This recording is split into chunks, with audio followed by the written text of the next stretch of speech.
So hello guys, welcome to a new series tutorial of SketchUp. आज हामी SketchUp को बारेमा SketchUp टुल र ट्युटोरियल गर्नेछौं।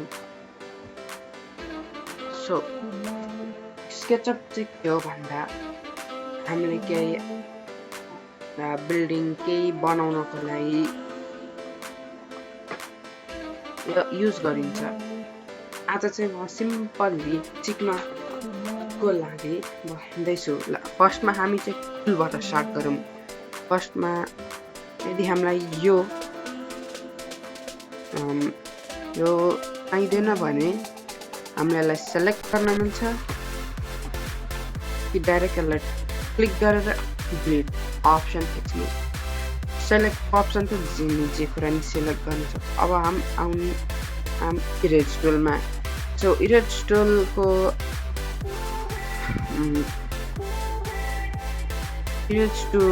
टुल चाहिँ केही कुरालाई इरेज गर्न हुन्छ।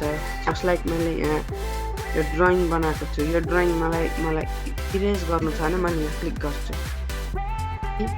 सेलेक्ट थिच्ने, यो थिच्ने र इरेज गर्ने थिच्ने र यो तपाईको इरेज हुन्छ या डिलिट की नि थिच्न सक्नुहुन्छ। सो अब आउँछ फ्री ह्यान्डको बारेमा। फ्री ह्यान्डमा चाहिँ जस्तो नि ड्राइङ जस्तै बनाउन सकिन्छ, जस्ट लाइक दिस। एन्ड यदि तपाईले ब्याकग्राउन्डमा कुनै गीत या सङ सुन्नु भएको छ भने प्लिज त्यसलाई इग्नोर गरिदिनुहोस्। हामी यो टुलको बारेमा चाहिँ जाँदैनौँ, डाइरेक्ट हामी रेक्ट्याङ्गलमा जान्छौँ। यसको सर्टकट के छ? आर चाहिँ माने डाइरेक्ट हुन्छ। सो यसले चाहिँ एउटा रेक्ट्याङ्गुलर सर्फेस बनाउन हेल्प गर्छ। जस्ट लाइक यहाँ मैले बनाए जसरी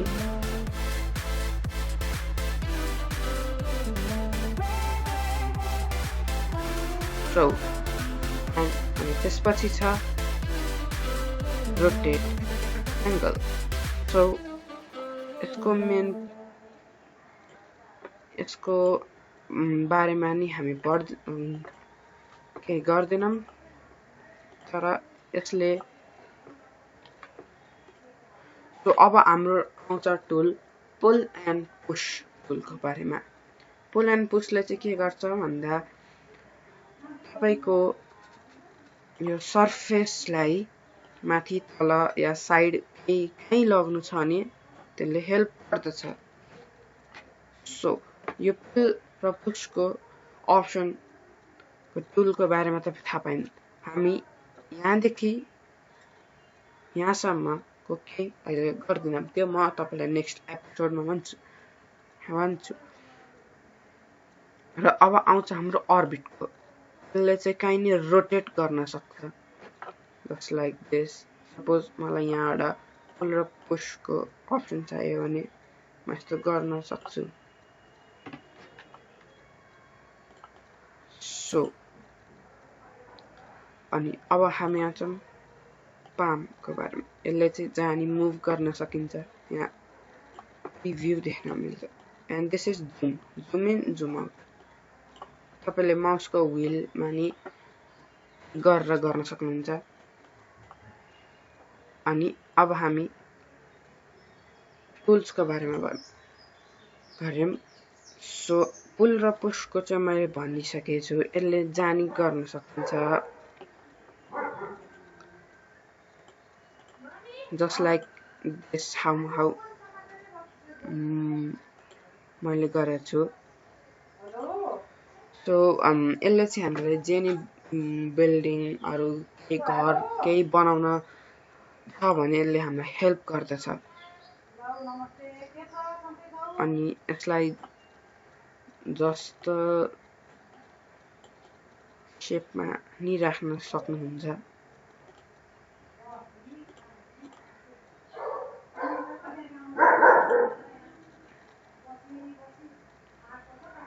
सो गाइस आजको लागि यति नै। हामीले चाहिँ यो टुल्सको बारेमा भनेको छौँ। नेक्स्ट एपिसोडमा चाहिँ हामी कसरी यो सबै टुल्सहरूलाई युज गर्ने भन्ने गर्छौँ। आजलाई यति नै। प्लिज यो भिडियोलाई लाइक शेयर सब्सक्राइब गर्न नभुल्नु होला र हरेक अपडेटको लागि बेल आइकन नि दबाइदिनु होला।